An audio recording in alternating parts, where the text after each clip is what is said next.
আসসালামু আলাইকুম। আমার লিসেনার বন্ধুরা সবাই কেমন আছেন? আশা করি অনেক অনেক ভালো আছেন। আমি আর.এস. আবির চৌধুরী আবার আপনাদের মাঝে নতুন একটা এপিসোড নিয়ে হাজির হচ্ছি। এপিসোডটির নাম হচ্ছে আত্মার খোঁজে। 3 বছরের একটা বাচ্চার রহস্য। তা আমরা দেরি না করে মূল ঘটনায় চলে যাব। ঘটনা যাওয়ার আগে আমাদের চ্যানেল যারা নতুন তারা অবশ্যই সাবস্ক্রাইব করে আমাদের পাশেই থাকবেন, যাতে পরবর্তী গল্প আপলোড দেওয়ার সাথে সাথে আপনার কাছে চলে যায়। আর যদি গল্পের মাঝে কোনো ভুল ত্রুটি হয়ে থাকে তাহলে সেটা ক্ষমার দৃষ্টিতে দেখবেন। চলুন আমরা ঘটনা শুরু করি। হঠাৎ কারো উচ্চ শব্দে আমার ঘুম ভেঙে গেল। পাশের ঘরে স্বামী স্ত্রীর ঝগড়া লেগেছে। এটা তো রোজকার কাহিনী। কয়েকদিন হলো ওরা পাশের ঘরটায় ভাড়া নিয়েছে। আসার পর থেকে একটা দিনও শান্তিতে ঘুমাতে পারিনি। ঘড়ির দিকে তাকিয়ে দেখলাম রাত 1টা বাজে। মনে হচ্ছে আজকের ঝগড়াটার মাত্রা একটু বেশিই বেড়ে গেছে। মেয়েটার স্বামীর একটু বেশি রাগ বলে মনে হচ্ছে। একজন আরেকজনকে অর্থাৎ ভাষায় গালি দিয়েই চলছে। ওদের ঘরে থাকা একমাত্র ছোট্ট শিশুটা চিৎকার দিয়ে কাটছে। পারিবারিক ঝামেলা বলে কখনো ওদের ঝগড়া থামাতে ওদের সামনে যায়নি, কিন্তু আজ মনে হচ্ছে ওদের সামনেই ওদের ঝগড়াটা থামানো উচিত। আমি বিছানা ছেড়ে উঠে দাঁড়ালাম। হঠাৎ ওর মেয়েটার বিকট চিৎকার দিয়ে চুপ হয়ে গেল। দেওয়ালের ওপাশ থেকে কাউকে কুপিয়ে মারার শব্দ শুনতে পেলাম। ওদের ঝগড়া খুন পর্যন্ত চলে যায়নি তো? আমি খুব দ্রুত ঘরের দরজাটা খুলে বাইরে বের হলাম। দেখলাম 2জন মধ্যবয়স্ক মহিলা ওদের দরজার সামনে দাঁড়িয়ে আছে। ওরা তো উপরতলার ভাড়াটিয়া। আমাকে দেখেই বলতে লাগলো, আমরা উপরতলায় দাঁড়িয়ে তাদের ঝগড়া শুনছিলাম। মেয়েটার চিৎকার শুনে দৌড়ে এলাম। কি হচ্ছে বলতে পারেন? আমি ওদের দরজা ধাক্কাতে লাগলাম। ওই কুপিয়ে মারার ভয়ঙ্কর শব্দটা আর শুনতে পাচ্ছিলাম না। আমি দরজা ধাক্কা দিয়ে ওদের ডাকছিলাম, কিন্তু কোনো সারা শব্দ নেই। ভাবলাম দরজা ধাক্কা দিয়ে লাভ নেই, মনে হচ্ছে ভিতরে কিছু একটা হয়েছে। দরজাটা ভাঙতে হবে। বাড়িটা ছিল 3তলা, আমি নিচতলায় থাকতাম। আমার এক বন্ধু ছিল আরিফ, ও 3তলায় থাকতো। ওকে আমি ফোন দিয়ে নিচতলায় ডেকে আনি। কিছুক্ষণ পর ও নিচে নেমে আসলো। ও এসে আমাকে বললে, কি হয়েছে, এত রাতে ডাকছিস কেন? আমি বললাম, ওদের ঘর থেকে কিছু অদ্ভুত আওয়াজ শুনতে পাচ্ছিলাম। এসে ওদের দরজা ধাক্কাচ্ছি, কিন্তু দরজা খুলছে না। চল দরজাটা ভাঙি। আমি আর আরিফ মিলে দরজাটা ভাঙি। দরজা ভেঙে ঘরের ভিতরে ঢুকে আমি ভয়ে শিউরে উঠলাম। চারপাশে শুধু রক্ত আর রক্ত। আমি পিছনে দাঁড়িয়ে থাকা ওই বয়স্ক 2টা মহিলা তা দেখে চিৎকার দিয়ে উপরে চলে গেল।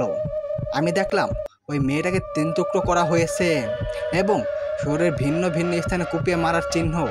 আর এই পয়সা দেখে বলতে লাগলো, এটা কি ভাই? দেখে তো আমার বমি চলে আসছে। ওকে এইভাবে নৃশংসভাবে কে মারলো? আমি দেখলাম খাটের উপরে ওদের ছোট্ট ফুটফুটে বাচ্চাটা চুপচাপ শুয়ে আছে। এত কিছু হয়ে গেল, কিন্তু এই বাচ্চাটা এখনো কান্না করছে না কেন? আমি ওই মেয়েটার স্বামীকে কোথাও দেখতে পারছিলাম না।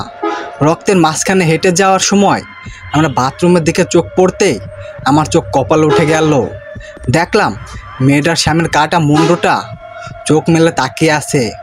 তার চোখ দেখে মনে হচ্ছে খুব ভয়ঙ্কর কিছু দেখে ফেলেছে ও। আর ভিতরে দেখলাম তার ছিন্ন ভিন্ন লাশ পড়ে আছে। আমি বুঝতে পারছিলাম না এত কম সময়ের মধ্যে কে ওদের এইভাবে নৃশংসভাবে মেরে চলে যাবে।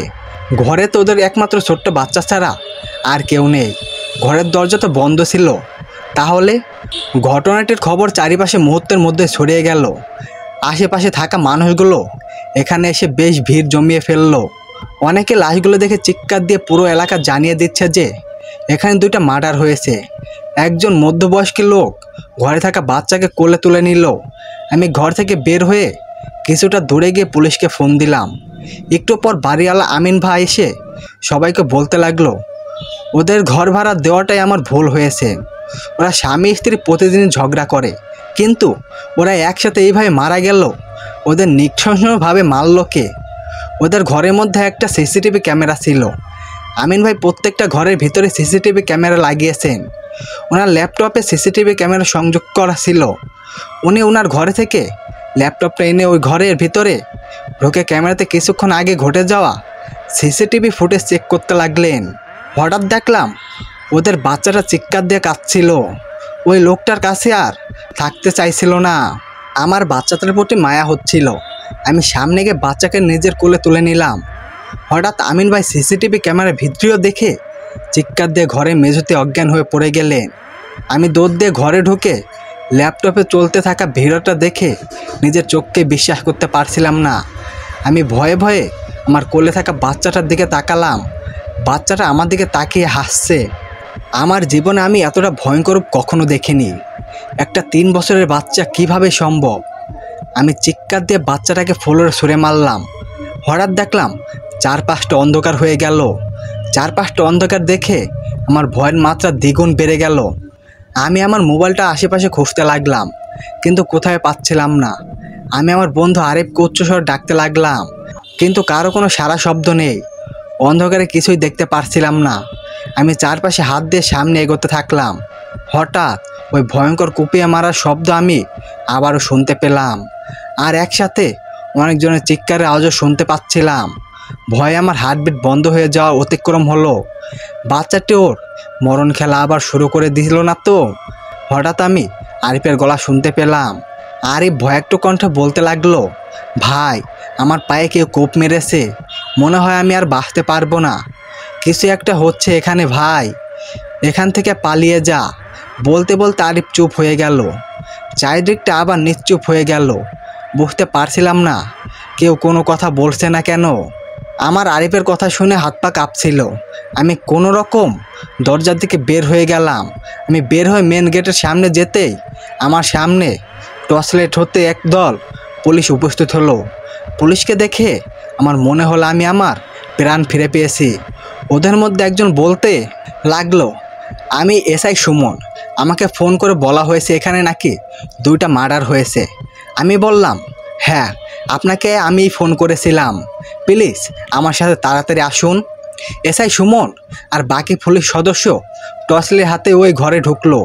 ওনার ঘরের ভিতর লাইট মারতেই আমি চারপাশটা দেখে ভয়ে শিউরে উঠলাম। দেখলাম আমিন ভাই সহ আরও 4-5 জনের লাশ টুকরো টুকরো করে অবস্থায় ফ্লোরে পড়ে আছে। আমিন ভাইয়ের মাথাটাকেও কেটে আলাদা করা হয়েছে, আর সেখানে কয়েকবার কুপিয়ে আঘাত করা হয়েছে। বাকি লাশগুলো নিকষণটা দেখে আমার বমি চলে আসছিল। এত কম সময়ে কিভাবে মারলো ও? ওই বাচ্চাটাকে আমি আর কোথাও দেখতে পারছিলাম না। কিন্তু আরিফ, ও আবার কোথায় গেল? আমি ওখানে আর থাকতে পারছিলাম না। দ্রুত ঘর থেকে বের হয়ে গেলাম। আমার জীবনে এতটা ভয়ঙ্কর লাশ আমি কখনো দেখিনি। আমাকে এইভাবে বেরিয়ে যেতে দেখে আমার সামনে এসআই সুমন এসে সন্দেহ থেকে তাকিয়ে বলল, আপনি বলেছিলেন 2টা মার্ডার হয়েছে, কিন্তু এখানে তো 7 জনের লাশ। আমি বললাম, প্রথমে 2 জন মার্ডার হয়েছিল স্যার, আপনি আস্তে আস্তে আরও 5 জন মার্ডার হলো। ওদের মধ্যে একজন আমার বাড়িওয়ালা আমিন ভাই, আর বাকি সবাই আমাদের পাশের প্রতিবেশী। কিন্তু আমি জানি না ওদের কে মেরেছে। একটা 3 বছরের বাচ্চা মেরেছে ওদের। এসআই সুমন অবাক চোখে বলল, কি বললেন? আপনি কি নিজেই পাগল হয়ে গেছেন, না আমাদের পাগল ভাবছেন? এখন তো মনে হচ্ছে আপনি ওদের খুন করেছেন, কারণ অন্য কেউ যদি মেরে থাকে তাহলে আপনি কেন বেঁচে আছেন? আমি অনুনয় করে বললাম, বিশ্বাস করুন আমার কথা স্যার, যদি প্রমাণ চান তাও দিব। এই ঘরে একটা গোপন সিসিটিভি ক্যামেরা আছে, যেটা ওই স্বামী স্ত্রী জানতো না, শুধু আমি আর বাড়িওয়ালা আমিন ভাই জানতাম। যদি ওই বাচ্চা খুনিটা জানতো তাহলে হয়তো এই ক্যামেরাটাও নষ্ট করে ফেলতো। তাই আপনাদের তাড়াতাড়ি গিয়ে ওই ঘরে সিসিটিভি ফুটেজ চেক করে দেখুন যে সব ঠিক আছে কি না। যদি সব ঠিক থাকে তাহলে আপনার সব প্রমাণ পেয়ে যাবেন। এসআই সুমন বলল, এখন তো কারেন্ট নেই, ক্যামেরা অফ আছে, কিন্তু আমরা তদন্ত চালিয়ে যাব। আমি এই লাশগুলোকে পোস্টমর্টমের ব্যবস্থা করছি, আর আপনি আপনার আইডি কার্ডে ফটোকপি আর একটা ফোন নাম্বার দিয়ে যান। আর এই শহর থেকে কোথাও যাবেন না, না হলে সবার আগে আমি আপনাকে গ্রেপ্তার করব। আমি এসআই সুমনের কথা মতো সব কিছু জমা দিলাম। আমি ওদের ঘরের ভিতর ঢুকে এসআই সুমনকে ক্যামেরার পজিশনটা দেখিয়ে দিয়ে আমার মোবাইলটা খুঁজে নিয়ে বেরিয়ে আসলাম। তারপর খুব দ্রুত ঘরের দরজা লাগিয়ে রনিকে ফোন দিলাম। রনি আমার বন্ধু, ওর বাড়ি থেকে আমার বাড়ি মাত্র 10 মিনিটের রাস্তা।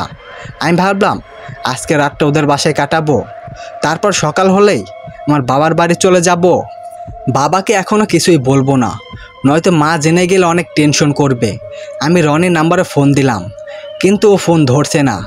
আমি মেন গেট দিয়ে বেরিয়ে গিয়ে রনির বাড়ির দিকে এগিয়ে যাচ্ছিলাম। ভয়ে করসময় ঘামছিলাম আমি। চারপাশটা অনেক নীরব দেখে আমার আরও ভয় করছিল। আমি দৌড়ে যেতে লাগলাম। হঠাৎ আমি যাওয়ার সময় অদ্ভুত পোশাক পরা একটা বৃদ্ধ লোককে দেখতে পেলাম। আমাকে দেখেই বলে উঠল, কি হয়েছে? মনে হচ্ছে অনেক ভয় পেয়ে আসছো। আমি তাকে এড়িয়ে সামনে চলে যেতে লাগলাম। তারপর উনি পিছন থেকে ডেকে বলল, ওই বাচ্চাটা আবার কিছু করেনি তো? কথাটা শুনে আমি অবাক চোখে তার দিকে তাকালাম। আমি বললাম, আপনি জানলেন কি করে? বৃদ্ধ লোকটি বলল, আমি ওদেরকে চিনি। গতকাল ওরা স্বামী স্ত্রী শরীফ আর লাবণ্য আমার কাছে এই ভয়ঙ্কর বাচ্চাটা নিয়ে এসেছিল। আমাকে ওরা বলেছিল ওদের বাচ্চারা নাকি গত 2 দিন ধরে মাঝরাতে তাদের বালিশ দিয়ে মুখ চেপে ধরে। অনেক কষ্টে ওরা নিজেদের বাঁচায়। আমার কাছে এসেছিল ওরা এর সমাধান চাইতে। ওই শরীফ আমার দোষ সম্পর্কের ভাইয়ের ছেলে।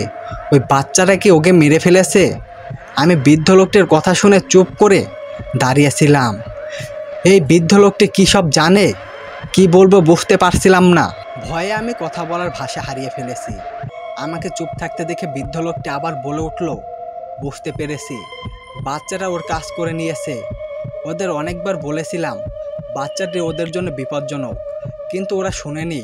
ওরা নিজের বাচ্চার মায়ায় বাঁধনে বেঁধেছিল। আমি অনেক বলেছিলামও ওই বাচ্চাটা তোমাদের নিজের কিনা, কিন্তু আমি কোনো জবাব পাইনি। আমি বললাম, ওই বাচ্চাটা এত শক্তিশালী এলো কী করে?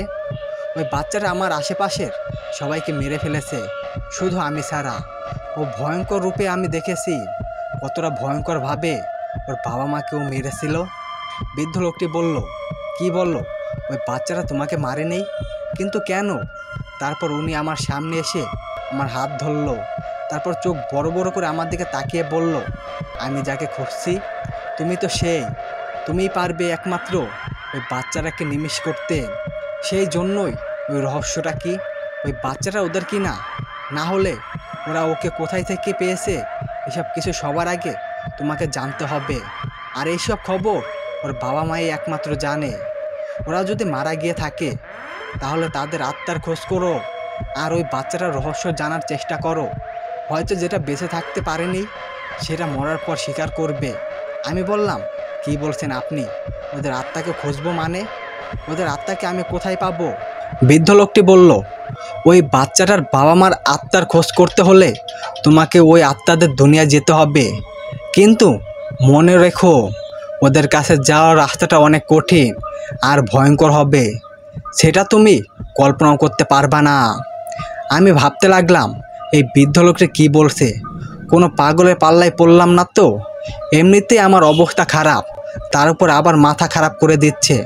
আমি বৃদ্ধ লোকটিকে এড়িয়ে সামনে চলে যেতে লাগলাম। হঠাৎ আমার বাড়ি থেকে বিকট চিৎকারের চেঁচামেচি শুনতে পেলাম। আমি দৌড়ে দিয়ে বাড়ির মেন গেটে হয়ে ভিতরে ঢুকলাম, কিন্তু কাউকে আমি দেখতে পারছিলাম না। হঠাৎ আমার পায়ের কাছে কিছু একটা অনুভব করলাম। মোবাইলের টর্চ লাইট জ্বালিয়ে দেখলাম এটা তো এসআই সুমনের কাটা মাথা পড়ে আছে। কিভাবে ভয়ঙ্কর চোখে আমার দিকে তাকিয়ে আছে। ওনার এই অবস্থা হলো কি করে? ভয়ে আমার হাত পা কাঁপতে থাকলো। আমার মোবাইলটা হাত থেকে নিচে পড়ে গেল। চারপাশটা আবার অন্ধকারে ডুবে গেল। আমি দেখলাম আর কোনো চিৎকার চেঁচামেচি নেই। চারপাশটা একেবারে নিশ্চুপ। আমি খেয়াল করলাম মোবাইলটা হাত থেকে পড়লো ঠিকই, কিন্তু পড়ে যাওয়ার কোনো শব্দ হলো না। কিছুক্ষণ পর এইভাবে সব কিছু চুপ হয়ে যায়। কেন সেটা কিছুতেই আমার মাথায় ঢুকছিল না। এসআই সুমনের কাটা মাথাটা দেখার পর আমার এমনিতেই কেমন জানি অস্থির লাগছিল। জীবনে এইরকম ভয়ঙ্কর পরিস্থিতির মধ্যে পড়ব কখনো ভাবিনি। কিন্তু এই বাকি পুলিশ সদস্যর কি হলো? ওদেরও আবার একই অবস্থা হলো না তো? আমি কাউকে ডাকার সাহস পাচ্ছিলাম না। আমি নিচু হয়ে প্রথমে আমার মোবাইলটা খুঁজতে লাগলাম, কিন্তু আমি ফ্লোরে হাত দিলে চারপাশটা তরল জাতীয় কিছু পদার্থ অনুভব করতে লাগলাম। ভাবতে লাগলাম, এগুলো কি রক্ত নয় তো? হঠাৎ আমি আরিফের ভয়ঙ্কর চিৎকার শুনতে আটকে উঠলাম। আরিফ আমাকে চিৎকার দিয়ে বলতে লাগলো, আমি এখানে বেঁচে আছি ভাই, তুই কোথায় আছিস? প্লিজ আমাকে উদ্ধার কর। আমার একটা পা কেটে ফেলে দেওয়া হয়েছে ভাই। আমার বুকের উপর অনেকগুলো কোপ মারা হয়েছে। আমার বুকের পাঁজর ভেঙে গেছে। আমি আর নিঃশ্বাস নিতে পারছি না। আমার ভীষণ কষ্ট হচ্ছে, প্লিজ আমাকে বাঁচা। আমি আরিফের কথা শুনে স্তব্ধ হয়ে গেলাম। আরিফ কি নিশ্চয়ই কোনো বিপদে পড়েছে, কিন্তু আমি ওকে কিভাবে বাঁচাবো? আমি ভয়ে ভয়ে বললাম, তুই কোথায় আছিস আরিফ? আমি তখন তাকে দেখতে পারছিলাম না কেন, কিন্তু আমি আরিফের কোনো জবাব পেলাম না। আরিফ বারবার একইভাবে চুপ হয়ে যায় কেন? তারপর আমি আবার ফ্লোরে হাত দিয়ে আমার মোবাইলটা খুঁজতে লাগলাম। চারপাশে শুধু ওই রক্তর মতো কিছু পদার্থ অনুভব করছিলাম, কিন্তু কিছুই দেখতে পারছিলাম না। তারপর হঠাৎ একটা মোবাইল পেলাম, কিন্তু হাতে ধরে বুঝতে পারলাম এটা আমার মোবাইল না। তাহলে কি এই মোবাইলটা ওই পুলিশদের মধ্যে কারো নয়তো? আমি মোবাইলটা ধরে পাওয়ার বাটনটা টিপ দিয়ে দেখলাম একটা ভিডিও রেকর্ডিং হয়েছে। এই ভিডিও রেকর্ডিং কে করলো? আমি ভিডিওটা প্লে করলাম, দেখলাম ওই বাচ্চাটা এসআই সুমনকে একটা বড় দা দিয়ে তার হাত পা ধীরে ধীরে কেটে ফেলছে। যন্ত্রণায় চিৎকার করছিলেন তিনি। আরিফ আর পুলিশদেরকে একে একে ছিদ্র করা হচ্ছে, তাদের বুকের উপর উঠে একের পর এক কোপ মেরেই যাচ্ছে।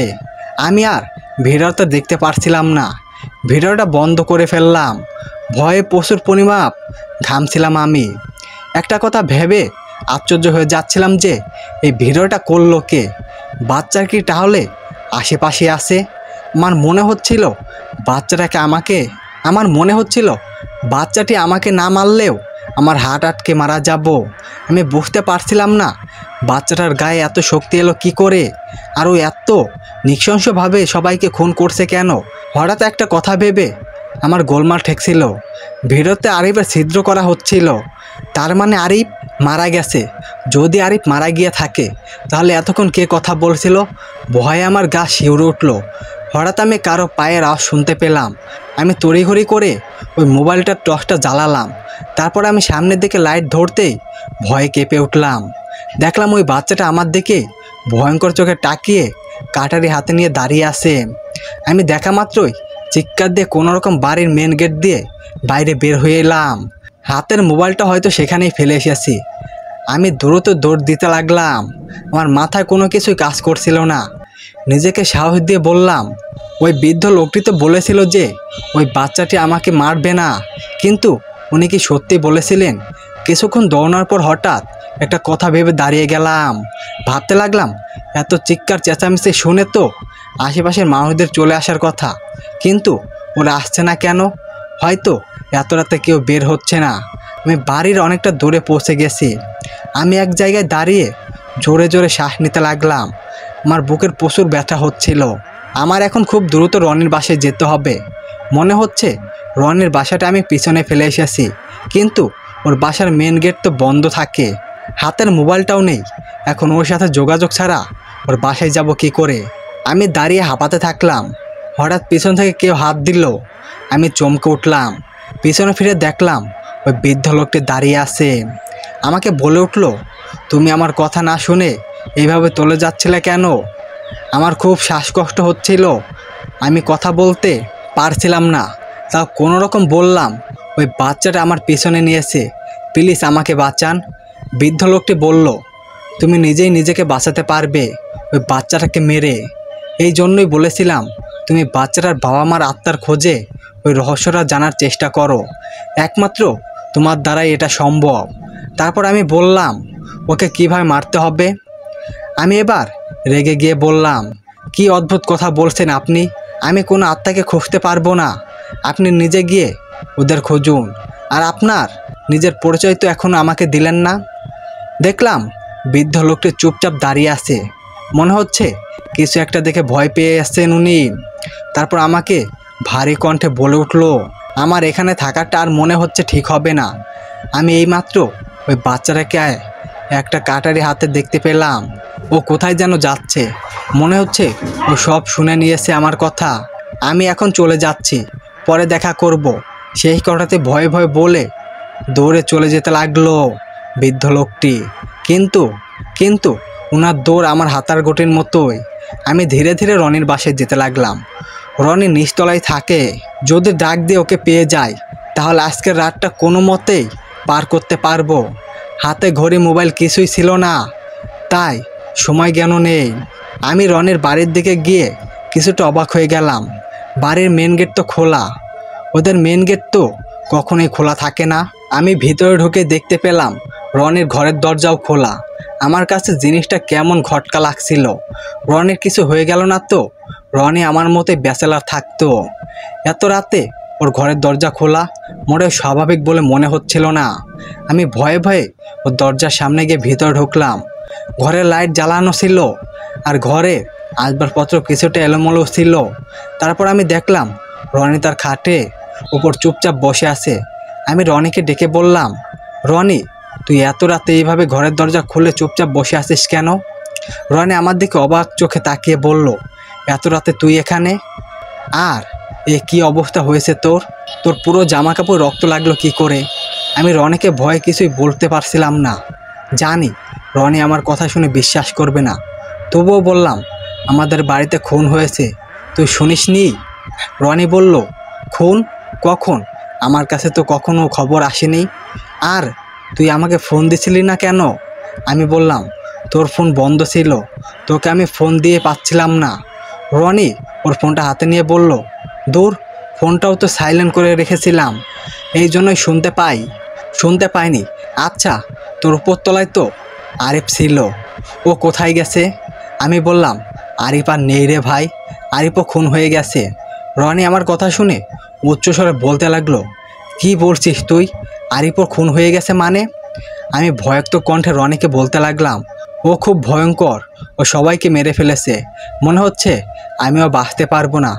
আমাকে আমার বাসায় একটু জানতে হবে, প্লিজ তোর মোবাইলটি একটু দে। রনি ওর মোবাইল থেকে একজনকে কল দিতে লাগলো। তারপর ফোন ধরেই রনি বলল, নে কথা বল। আমি ফোনটা কানে নিয়ে দেখলাম বাবার কণ্ঠ। বাবা আমাকে বলছে, হ্যালো, এত রাতে কে বলছেন? আমি বললাম, আব্বু, আমি মুস্তাফিজ, আমি খুব বিপদের মধ্যে আছি, আমার বাড়িতে অনেকগুলো খুন হয়েছে। বাবা বলল, কি বলছিস? খুন? তুই এখন কোথায় আছিস? আমি বললাম, আমি এখন আমার বন্ধুর বাড়ি আছি, তুমি প্লিজ তাড়াতাড়ি এখানে চলে এসো। বাবা বলল, আমি এক্ষুনি আসছি, তুই এখানে থেকে কোথাও যাবি না, পুলিশকে ফোন দে আর আশেপাশে মানুষকে ডাক দে, আমি এখানে আসছি। তারপর বাবা ফোনটা কেটে দিলেন। আমি ফোনটা হাতে নিয়ে ভাবতে লাগলাম, বাবাকে এখানে ডাকা কি ঠিক হয়েছে? আমি রনিকে দেখলাম ও কিছু না বলে টয়লেটে ঢুকলো। আমি ওর ফোনটা হাতে নিয়ে বসেছিলাম। হঠাৎ একটা কথা মনে পড়তেই আমার গা ভয়ে শিউরে উঠল। রনি আমার বাবার ফোন নাম্বার জানলো কী করে? ওকে কখনো তো আমার বাবার ফোন নাম্বার জানায়নি। রনি অনেকক্ষণ ধরে টয়লেটের ভিতরে আসে, ও এতক্ষণ কি করছে? আমার কেন জানি রনিকে স্বাভাবিক বলে মনে হচ্ছিল না। হঠাৎ টয়লেটের ভিতরে কারো অদ্ভুত আওয়াজ শুনতে পাচ্ছিলাম। রনির আবার কিছু হলো না তো?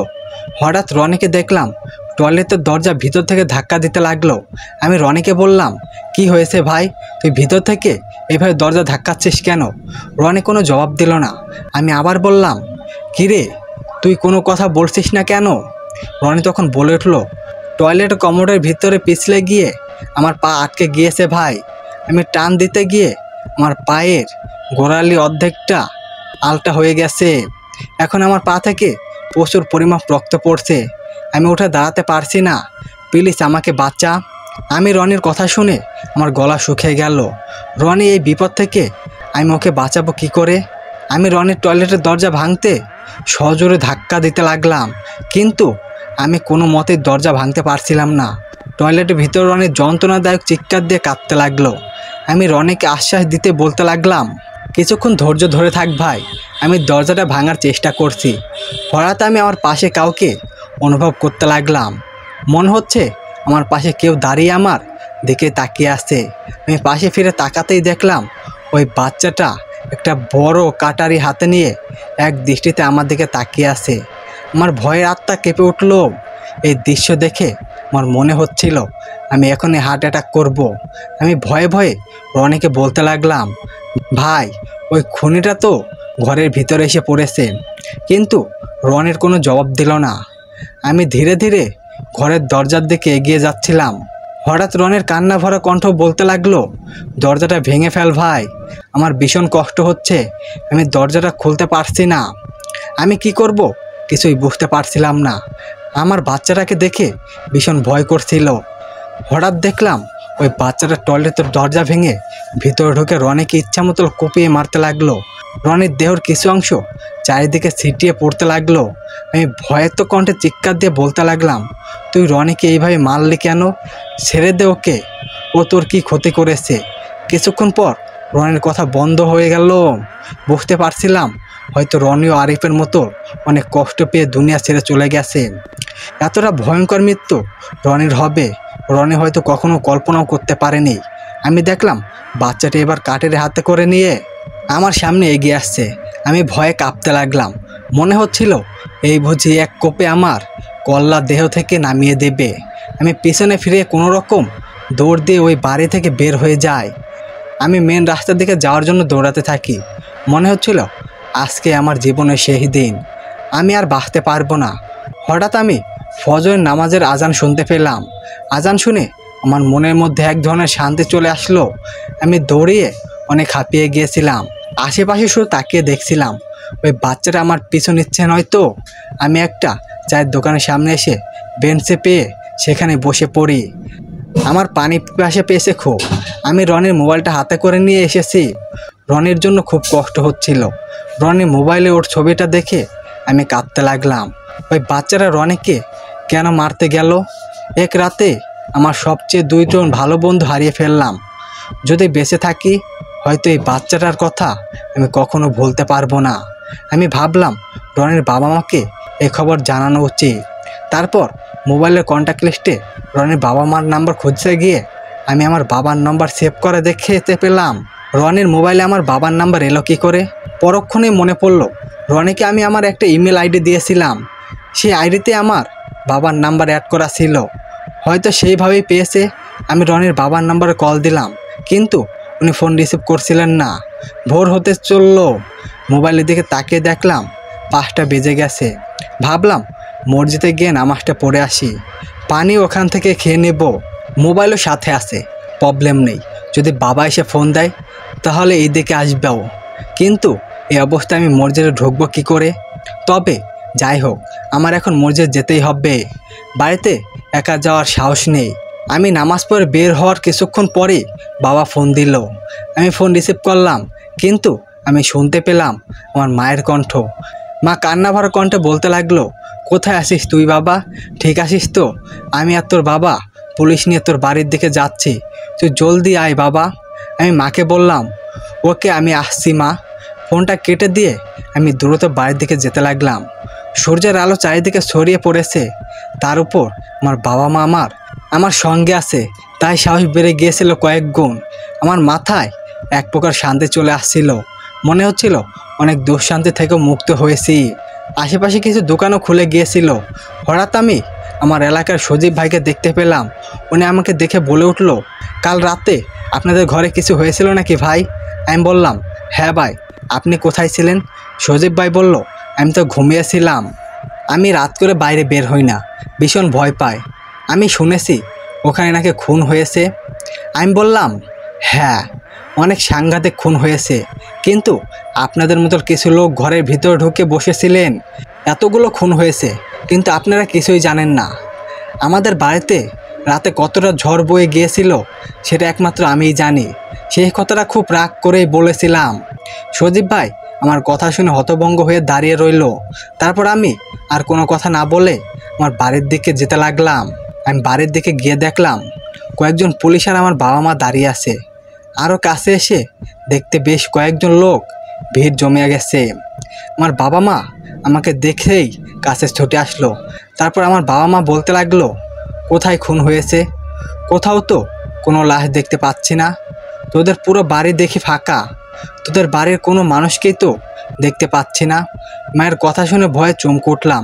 আমি মাকে বলতে লাগলাম, কোনো লাশ পাওয়া যায়নি মানে? রাতে একসাথে অনেকগুলো খুন হয়েছে, আর ঠিক এই বাড়িতে। তারপর বাবা বলল, হ্যাঁ, রাতে তোর কথা শুনেই তো ছুটে এলাম, কিন্তু এখানে কোথাও তো লাশ দেখতে পাচ্ছি না। আমি আশ্চর্য ব্যাপার, পুরো 3তলা বাড়ি, একটাও মানুষ নেই। আমার বাবা মার কথা শুনে মাথা ঘোরাচ্ছিল, এটা কি করে সম্ভব? হঠাৎ আমার সামনে একজন পুলিশ সদস্য এসে বলল, আমি inspector of police Hanif Mahmud. আমাদের থানার এসআই আরও অনেক পুলিশ সদস্য কাল রাতেই গায়েব। আমরা খবর পেয়েছি ওরা এই বাড়িতে 2টা মার্ডারের খবর পেয়ে ছুটে আসে। তুমি তো সেখানে ছিলে, আমাকে পুরো ঘটনাটা বলো খুলে। আমি ওনাকে বললাম, তারা আর কেউ বেঁচে নেই স্যার। শুধু তারা কেন, পুরো বাড়ির সবাই এক রাতের মধ্যেই মারা গেছে।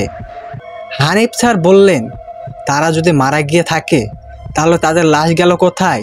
তবে যদি সত্যি মারা গিয়ে থাকে তাহলে লাশগুলো কোথায় গেছে সেটাও জানতে আমরা তদন্ত চালিয়ে যাব। অবশ্যই আমাদের সন্দেহ হচ্ছে এখানে অনেক লাশ ছিল। আমরা ফুলেরও অনেক রক্তের দাগ দেখতে পেয়েছি। মনে হচ্ছে খুনি ওদের লাশটা কোথাও সরিয়ে ফেলেছে। এত নিখুঁতভাবে প্রমাণ লুটপাট করা হয়েছে যে কেউ না বুঝতে পারে।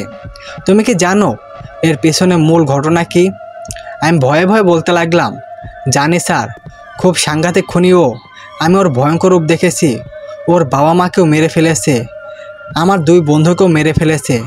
হানিফ স্যার বললেন, বাবা মাকেও মেরে ফেলেছে মানে? তুমি খুনিকে দেখেছো?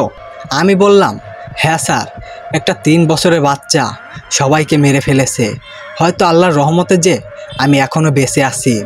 আমার কথা শুনে আমার বাবা মা আর ওই পুলিশ 3 জন আমার দিকে বড় চোখ করে তাকালো।